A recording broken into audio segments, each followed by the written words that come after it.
Akhirnya, Nikita Mirzani bertemu dengan Reza Gledis di sidang. Apakah Nikita Mirzani ketakutan? Boro-boro Nikita grogi dan takut. Reza Gledis tidak ditelan oleh Nikita Mirzani, itu sudah beruntung. Sementara Reza Gledis yang datang ke persidangan dengan dikawal oleh puluhan bodyguard tampak kebingungan dan ketakutan. Reza Gledis yang mengenakan baju dan kerudung berwarna abu-abu, dia lupa dengan BAP-nya dia sendiri. Dia hanya bisa bicara tentang abu-abu.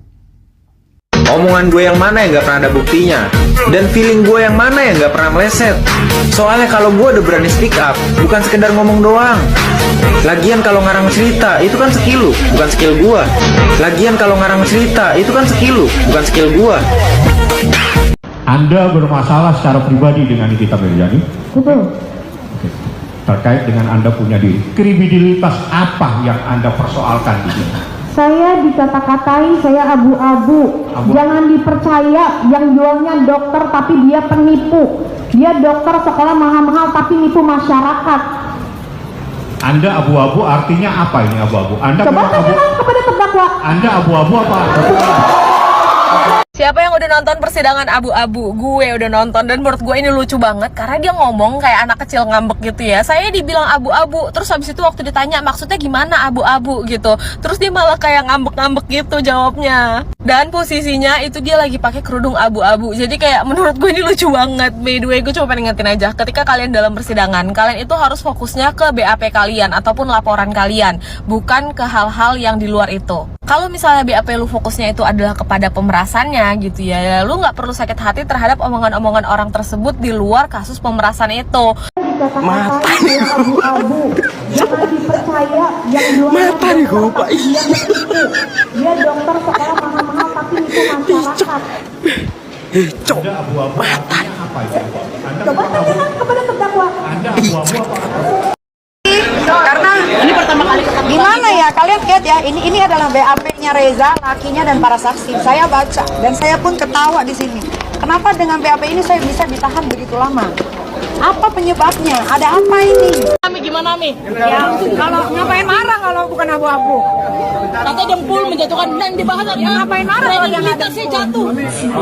Kasih jalan ya Mbak, minta tolong. Minta tolong kasih jalan. Sabar, jangan kasih jalan. Ya ini jangan didorong. Katanya kredibilitasnya sebagai dokter jatuh mulu gitu. Berarti Reza mengakui kan berapa se-powerful apa nih kita Mirzani ini? Salah milih lawan gak sih Ami? Nah, ya kita lihat aja nanti. Jangan dong, jangan bisa dikokter. Nonton ya. Puas nggak dengan hasil kesaksiannya? Apa enggak? Banyak bohong. Yang kurang di briefing, makanya Bu. Apa nggak sesuai sama briefingannya Ami? dia lupa isi dakwaan, dia lupa BAP-nya. Alhamdulillah dia bilang tadi katanya Mundurin sabu minta tolong apa? Ya ini selesai sambil pernyataan tadi. Berarti briefingannya nggak sesuai nih Ami ya? dia briefingannya kurang cocok. Tolong mundur Mbak. Iya ini saya sambil mundur. Iya tapi Perlihatkan mana yang dokter beneran, mana yang bodoh. Wah, pengen pakai gini kalau kayak begini ceritanya. wartawan mundur. Apa yang mau disampaikan Ami terakhir Ami? Terakhir, Yang mau disampaikan? Reza siapa yang briefing kamu kok kamu tolol banget. Oke. Kamu kok kamu tolol banget. Oke. Kok kamu tolol banget. Oke. Kamu kok kamu tolol banget. Kok kamu tolol banget. Kok kamu tolol banget. Oke. Dari persidangan NM dan DRG pada hari ini, saya belajar bahwa gelar akademik tanpa ilmu pengetahuan yang seimbang hanyalah simbol kosong belaka. Ingat, rasa hormat tidak bisa Anda dapatkan hanya dari gelar semata, namun harus dibuktikan melalui kompetensi yang nyata. Jika ilmu pengetahuan gagal menopang gelar yang Anda miliki, maka hal tersebut bisa mengakibatkan gelar Anda kehilangan martabatnya, bahkan bisa menjadi sasaran atau bahan olok-olok publik. Nah, pertanyaan saya untuk teman-teman yang ada di rumah, sudah pantaskah Anda menyandang gelar yang Anda miliki pada hari ini? Pengasut nomor 1 adalah kau. Yang kuat hasut orang itu ini adalah kau. Raja hasut kau. Ketua mengasut adalah kau. Kau kawan, siapa lagi kalau bukan kau? Kau kalau bab-bab mengasut nomor 1. Orang sudah kenal gaya kau. Orang sudah tahu gaya kau. Orang sudah tahu sudah. Kau punya perangai macam mana? Raja pengasut kau. Nomor 1 kau. Yang paling menang kaulah. Serigala yang paling berbahaya bukan yang paling ribut, tapi yang berjalan sendirian tanpa suara dan penuh tujuan. Lone wolf bukan berarti antisosial, tapi dia tahu dunia ini bukan panggung buat cari pengakuan. Dia nggak butuh validasi, nggak haus tepuk tangan. Yang dia kejar cuma satu hal, misi kehidupan. Orang lain pamer, dia diam. Orang lain ramai, dia berpikir. Dan saat waktunya datang, dia eksekusi dengan tenang. Kesendirian bukan kelemahan baginya. Itu adalah medan tempur. Adalah itu merupakan treatment, tapi terdakwa tetap memaksa bahwa itu adalah produk. Oke, dari Mbak Dr. Reza Gladys ya, ini adalah treatment tetapi bukan produk. Nah, masalah treatment atau produk kita singkirkan dulu. Yang pasti saya mau memberikan suatu insight kepada masyarakat yang kurang paham mungkin atau kurang mengerti.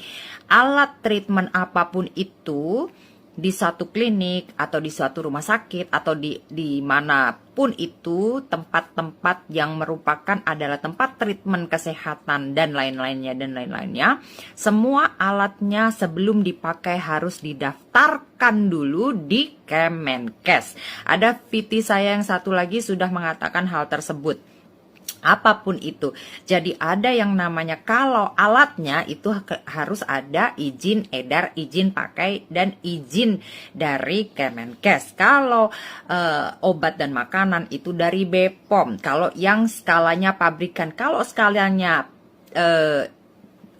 UMKM atau perumahan itu izinnya PIRT untuk makanan ya, termasuk suplemen dan lain-lain. Dan kalau untuk Dr. Reza Gladys ya, mohon nih Kemenkes juga, kemarin saya sedikit menyenggol BPOM. Kenapa kok kalau itu satu produk belum beredar dan sudah diakui itu belum BPOM, tidak ada tindakan lanjutan.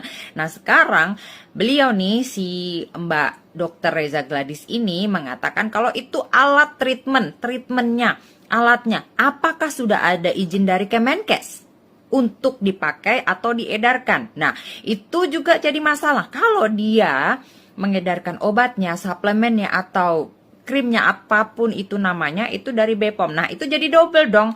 Harus diaudit juga Kemenkesnya ini sudah diaudit belum nih kliniknya si Reza Gladys gitu kan.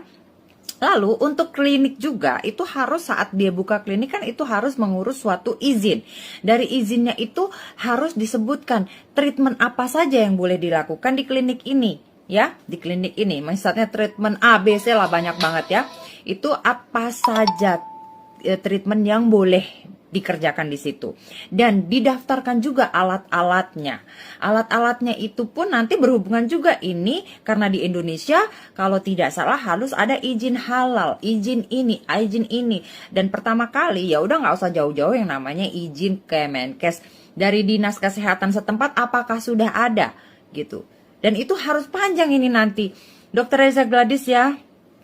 Itu nanti benar-benar loh, ini untuk tolong ya di share atau di tag ke pihak pengacaranya Nikita Mirzani ya, itu juga harus dicek tuh kalau walaupun alat treatment itu harus ada izin pakai, izin penggunaan ya, itu pun harus ada izinnya dari Kemenkes dan Dinkes sekitar gitu, dan juga izin praktek. Izin prakteknya itu biasanya apa saja yang boleh dilakukan di dalam klinik tersebut gitu ya. Jadi ini hanya sebagai insight atau sharing knowledge gitu bagi orang awam yang kurang paham mengenai dunia perizinan. Jadi ya cuma supaya banyak yang tahu